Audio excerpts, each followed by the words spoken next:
Breaking news, shocking, nabulabog na. Raffy Tulfo, PBBM, Duterte, bumuelta, lagot na mga buhaya. Ayan, syempre itong balitang ating matutunghayan ngayon ay nagmula kay Duterte Punch. At ito po ang inyong lingkod na si BT na magbibigay ng reaksyon at komento dito sa video na ating matutunghayan ngayon. At huwag na natin pagtagalin at sabay-sabay na natin panoorin ang laman ng video na hatid sa atin ni Duterte Punch at bibigyan natin ng reaksyon ng balitang ito. Pasok! Magandang araw mga kaibigan. Ayun. Bago natin simulan ang videong ito, nais ko nga pala magbigay ng credits dito sa video na mapapanood natin at bibigyan ng reaksyon. Walang iba kundi si General Macanas. Ayan, syempre, supportahan natin niya si General Macanas, the General's Viewpoint. Ipagpatuloy natin. Usapan natin ngayon ang reaksyon ni Senator Raffy Tulfo tungkol sa joke remarks ni PRRD. Sabi niya na papatay siya ng 15 senador. Okay, so kilala natin itong si Senator Tulfo, matapang ito. So itong post ni AM Filipino and ang Agila ngayon, posted 1 hour ago. Ito ang post. Raffy Tulfo is known for his signature bravery on his YouTube program. But in former President Rodrigo Duterte's controversial statement that joke about the allegedly slaughtering of 15 senators, it seems Tulfo decided to take a break from being brave. Ayaw niya na yung magtapang-tapangan. Kumbaga So ito yung kumbaga parang hindi pinansin ni Senator Raffy ang mga sinabi ni PRRD tungkol dun sa 15 senador, no? Dun sa 15 senador na parang ano ba tawag doon? Yung ano ba yun? Wrong turn. Hindi. Di ba sinasabi ko nga yan. Si PRRD is kilala naman natin kung paano magsalita. No? Kilala naman natin. Alam natin si PRRD kung kailan siya seryoso, kung kailan siya nagbibiro. Uulitin ko, yung pagsasalita niya ng gano'n, yung 15 senador, ganito, ganyan. Hindi naman niya gagawin yun. Kumbaga parte yun ng biro niya. Kasi talagang yung mga biro niya talaga is gano'n eh. Kapag hindi mo na-gets ang isang PRRD, siseryosohin mo yung mga sinasabi niya kung hindi mo papalawakin yung isip mo. Pero kung ang isip mo malawak at kilala mo siya, di ba? At lalong wala kang galit sa kanya, is alam mong biro lang yung sinasabi niya. Kasi yung mga nagre-reklamo lang talaga, doon sa sinabi ni PRRD na 15 senador, ganun yung gagawin, ganyan. Di ba? Yung mga sumiseryoso nun, yun yung mga taong naghahanap ng butas sa mga Duterte at talagang lihitimong galit sa kanya. Kaya kahit biro ang sabihin ni PRRD, is tototohanin nila na buong akala nila ganun ang gagawin ni PRRD. Hindi naman ganun katanga si PRRD, no? Hindi siya ganun kabobo para sabihin niya yung ganung bagay sa harap ng taong bayan na pwedeng madinig ng buong mundo kung gagawin niya yung ganung bagay. Diba? Bakit niya gagawin yun? Sinabi niya na yun. Diba? Maaaring siya yung lumabas na maging suspect sa mga ganun. Medyo delikado nga rin naman yun. Yung pagkakasalita ni PRRD na ganun. Delikado yun kasi maaaring baka mamaya may ibang gumawa tapos sa kanya ibintang, lalong-lalo na gustong pabagsakin ng mga Duterte. No, wag naman sana mangyari yung mga bagay na yun. Pero sa totoo lang, hindi ganun katanga si PRRD para gawin niya yun. Kaya yung mga nagseseryoso dun sa sinasabi ni PRRD, nag-aral ba kayo? Mga tanga ba kayo? No? Wala ba kayong isip? Wala ba kayong utak? Di ba? Statement niya sa English, ano? In what he said, that the 15 senators will be killed, I think he's just exercising his freedom of speech under the Constitution. So, there are two groups fighting. I don't want to dive in. They are talking or arguing, but I am out of there. Yeah, sa Tagalog. Tagalogin natin kasi nakalagay dito Tagalog. So, doon sa sinabi niya na papatayin niya yung 15 na senators, I think he's just exercising his freedom of speech under the Constitution. So, mayroong dalawang grupo ang nag-aaway. Ayokong makisawsaw. Sila ay nag-uusap or nag-aargumento, labas ako doon. Oh, sa isang punto, no, tama naman din si Senator Rapi doon na hindi niya na kailangan pang makisawsaw sa kung anong nangyayari doon sa dalawang grupo. Sa grupo ni PRRD tsaka sa grupo ni Marcos. No? Mas maganda ilabas mo na lang yung sarili mo. Kasi ang inaasahan kasi dito, no, ng iba, no, na si Senator Rapi, anong masasabi mo doon sa sinabi ni PRRD na ganyan? Ang inaasahan nila is gagawa ng aksyon siguro ni Senator Rapi na ganyan. Kailangan, ano yun to, si PRRD, yung tipong dadagdag pa siya sa usapan. Oh, so parang sinagot niya na, hindi ako makikisawsaw dyan. So, ibig sabihin yon, no? Ibig sabihin yon, na sinasabi niya noon, alam niya na biro yun. Oh, alam niya, di ba, sinasabi niya, yung freedom of speech, freedom of expression, yung may freedom siyang magsalita, parang inaano niya na. Di ba, may freedom si PRRD na ganun. At saka alam niya siguro sa sarili niya na biro yun, hindi naman gagawin yun. Kasi alam niyo, kung talagang gagawin ni Tatay Digong yung mga bagay na yun, di dapat nung presidente pa siya. Diba? Ang dami-daming bumabatikos sa kanya. Nandiyadyaan si Leni Robredo, nandiyadyaan si Trillanes, nandiyadyaan si Dilima. Si Dilima nakulong kasi syempre nakita naman natin, may kaso siya, ganito, ganyan. Pero kita nyo naman, si Trillanes buhay pa. Si Leni Robredo ba? Oh, pinatulan ba ni PRRD? Di ba pinabayaan lang ni PRRD na magsalita si Leni Robredo sa kung anong gusto niyang sabihin kay PRRD? Masama o mabuti man, bahala ka magsalita kasi freedom mo yan. May nangyari ba sa kanila? Nategi ba sila? Di ba nandiyadyaan pa rin sila? Di ba? Si Trillanes nga hanggang ngayon, bira ng bira kay Tatay Digong. May nangyari ba sa kanya? Di ba wala? Hanggang sa tumatakbo ng mayor tapos nagiging kulelat pa sa survey? Oh, may nangyari ba sa kanya? Wala. 'Di ba? Ilang beses na nilang inuupakan lahat ng mga taong umuupa kay PRRD, may nangyari ba? Wala. Kay Dilima, nakulong siya nung panahon ni PRRD. Pwedeng-pwede siya ipamaster sa loob ng kulungan. Pero may nangyari ba? 'Di ba wala? 'Di ba? Hindi ginagawa ni Tatay Digong yung mga ganong bagay. Doon nga sa mga taong may atraso sa kanya, hindi niya ginagawa yun. Yung mga taong sumisira sa kanya, hindi niya ginagawa yun. Doon pa kaya sa mga tao o mga senador na alam naman nating walang ginagawa lalo sa kanya. Di ba? Siguro, di ba? Wala namang ginagawa sa kanya para gawin niya yun. Yun ay parte lamang ng pagbibiro ni Tatay Digong. Di ba? Parang, para makapasok tong mga ano ko, gusto nyo, pag-aanoy na lang natin. Parang ganun lang yun eh. Di ba? Senator Rapi Tulfo. Okay. So at least nagpahayag na ang isang senador. Meron pang isang senador, may dalawa pa. Na nabasa ko ang mga comments nila, later on ko na lang i-vlog, magbigay ng reaksyon. Dito muna tayo kay Senator Tulfo. Okay, ano ang comments ng mga tao? Okay, sandali comments. Okay. Hindi nakalagay ang pangalan dito sa nag-comments. Litrato lang. Sabi niya, tahimik siya sa korupsyon, lalo sa loto at biskam. Di kaya nakikinabang din siya sa nakaw ng gobyerno, lalo na sa loto na milyon-milyon araw-araw. Tapos wala namang pangalan. So, not counted ito. Ito, si Luis Sarosa. So, maganda yun, no? Sagutin natin yun. Yung sinasabing tahimik ngayon si Senator Rafi sa mga nangyayari. Kasi alam naman natin si Senator Rafi is kilala sa mga ganyan. No, nakalaban ng mga, di ba, ng mga aagrabyado. Di ba? Pero sinasabi nga sa kanya, parang doon lang siya nagiging matapang sa programa niya. Yun yung mga nagiging comment sa kanya. Nadidinig natin yon.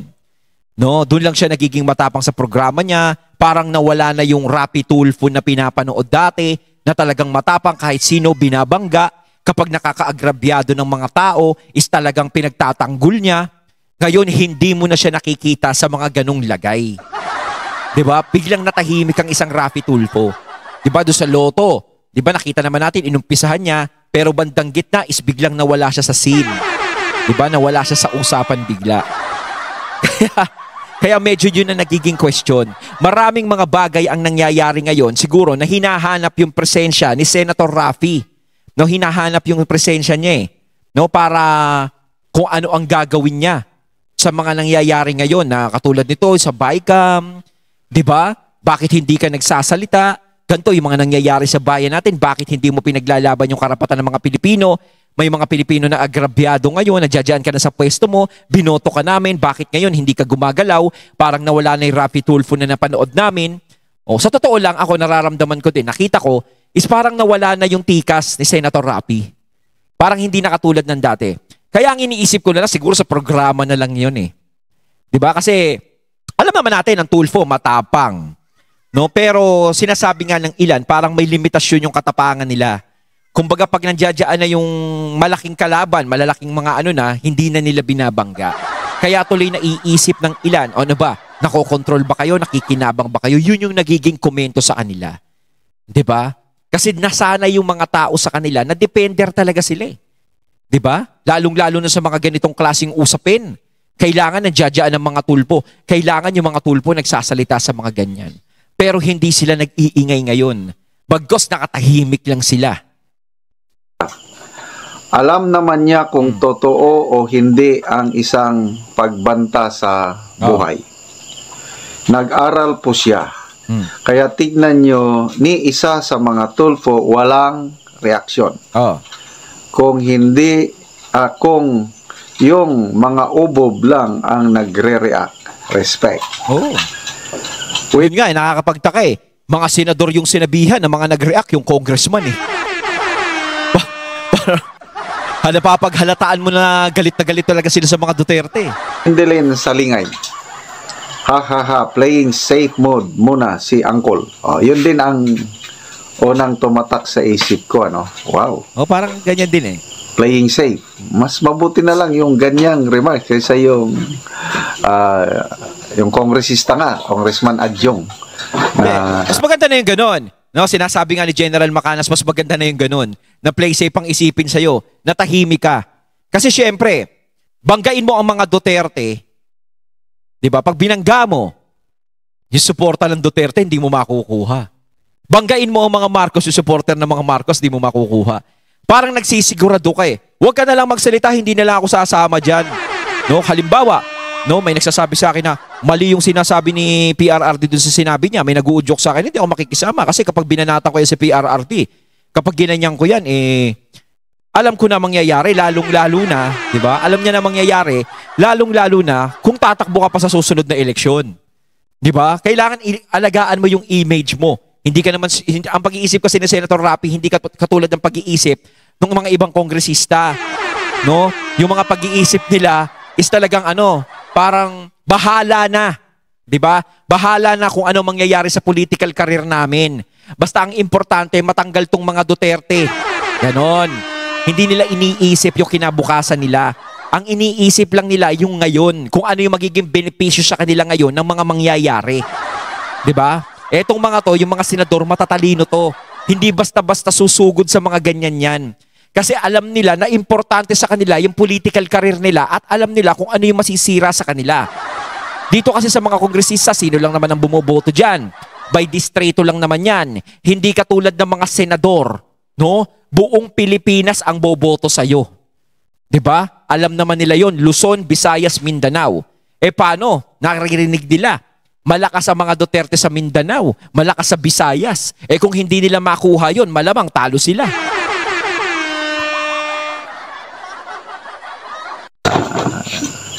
Nagpapahiwatig sa NBI na dapat imbestigahan. Ayun. Nagsalita tuloy ang NBI director na joke man lang yun. Rhetorics lang yun sa politika. Pwede yun. Kaya, kahit yung NBI director nga di ba? Nagsalita na ng ganun. Ernest, the Congressman Adjong, and other congressista. Wala kaming nakikitang masama doon sa joke na yun. Okay, si Violet Oracion Polinar. Tahimik pa yan ngayon. Kapag nanalo yang mga sinusuka dyan, makikita po, tapang yan. Neng Limpangog.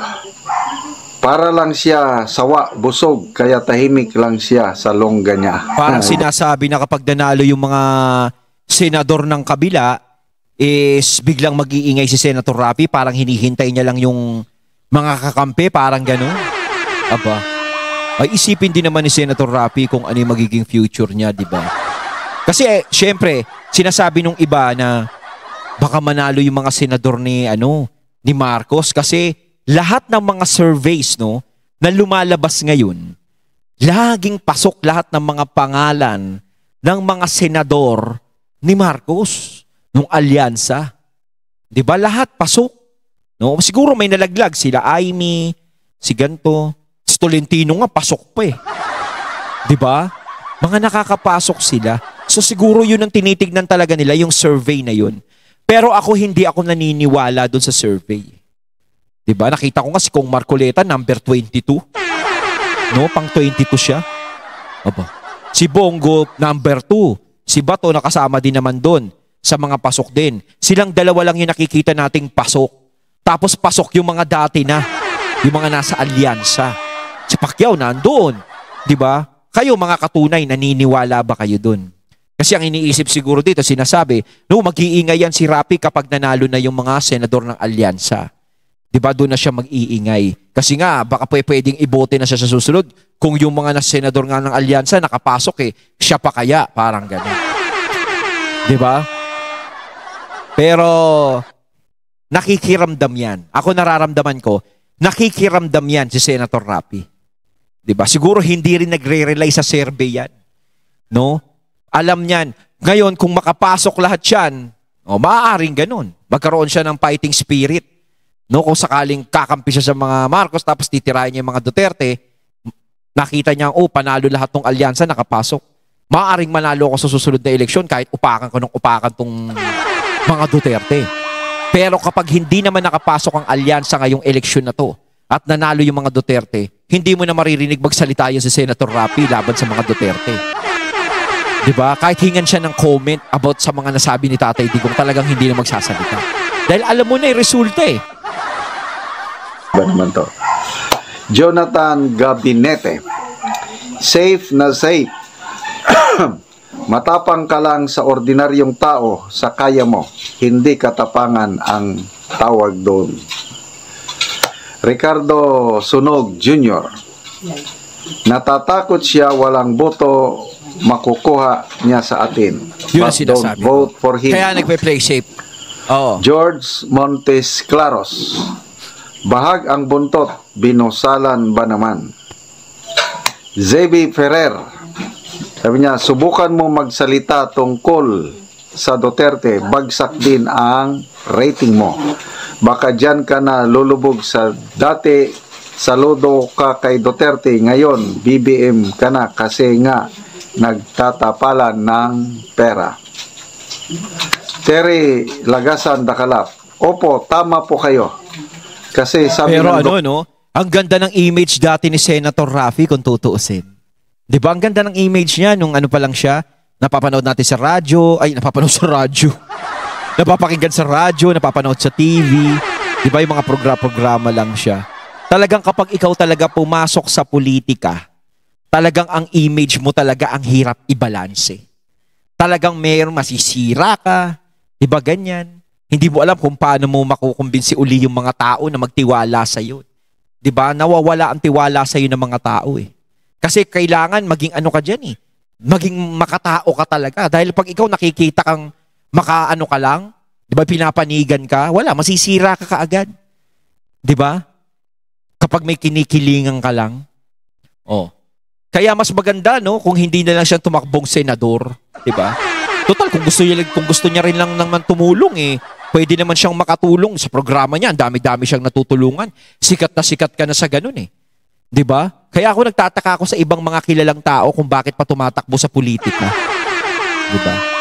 Kumbaga, mayaman na naman kayo eh. May mga pera na naman kayo. Diba? Yung iba naman kasi tumatakbo lang sa politika para magkaroon ng maraming pera eh. Diba? Yan ang pinakamadaling pagkakitaan ng pera, yung politika. Diba? Ayaw naman nating isipin na ganun si Senator Rapi. Diba? Kumbaga sa iba, yung iba, no? Mga kilala na kayo, hindi porkit kilala kayo, tatakbo na kayo. Diba? Hindi naman laging porket politiko ka, yun ang solusyon para makatulong ka sa mga tao. Maraming paraan. O, diba? Para kasi money. Kailangan pa tumakbo, no? O nasira tuloy yung image bilang boksingero. Diba? Doktor, may sakit siya na amnesia. O, sino kayang may sakit na amnesia? Esay Malabon, ayaw mo raw na atang mapasama sa di iboboto ng mga DDS. Well, in fairness naman kay Senator Tulfo, hindi pa naman siya kakandidato. 2028 pa yan. Tuloy-tuloy pa rin siya. Oo. Kaya hindi niya kailangan ng boto ng DDS. Kumbaga, ang iniingatan lang ni Senator Rafi, yung image niya ngayon. Siyempre, alam naman natin, sa 2028, tatakbo pa rin yan. Kumbaga, ang iniisip siguro ni Senator Rafi, yung future. Hindi yung nangyayari ngayon. Di ba? Kaya lang, to me, mas mabuti na lang yung ganyang tahimik na lang, tamahimik ka na lang. payag, remark na wala lang, dead ba lang. Kasi, tama si General. ganun naman talaga ang ugali ni Tatay Digong. Mahilig mag-joke. Yes, tama. Although, ang isa dyan, ang presidente natin, sinubukan niyang mag-joke doon sa Davao del Norte rally. Nag-joke siya tungkol sa mga no boyfriends, no girlfriends forever, the one that got away. Talagang sinadya niyang magpatawa. But nakakaawa po ang Pangulo. Ako na lang ang nahiya. Ang reaksyon ng taong bayan, nakatulala lang. Hindi nila na-gets ang joke ni PBBM. Iba kasi yung pagbibiro ng mga Duterte. Kapag ang Duterte nagbitaw ng joke, nakikita naman natin si BP Sara eh. Kapag nagbitaw ng joke, talagang halakhakan lahat ng mga tao. Talagang binibili ng mga tao. Si PRRD lalo. Kapag bumitaw ng joke, kahit na mga sensitibo yung mga joke ni PRRD, talagang binibili ng tao. 'Di ba? Pero kay ano kasi parang parang ginagaya niya na lang yung kung paano mag-ano ang mga Duterte ni BBM, parang gano'n. Para maging kwela, kaso nga lang hindi talaga masakyan ng mga tao. Ay nako, hindi katulad ni PRRD pag nag-joke yan. Yes, nako, mapapatawa ka talaga. Iba talaga si Tatay Digong. Hindi boring. Nakaka-excite. At saka yung naging presidente si Tatay Digong talaga, hindi siya boring. No? Talagang si Tatay Digong nararamdaman talaga natin sa araw-araw. Di ba? Si PRRD ang nagkukwento, nagbibigay ng joke. Ayun, at ating natunghayan ng video na nagmula kay Duterte Punch. At syempre natunghayan natin ang video na yun na binigyan natin ng reaksyon, walang iba kundi si General Macanas. Kayo mga katunay, anong masasabi niyo tungkol dito? Comment lang po kayo sa comment box. So once again, I'm BT and I'm out. Peace.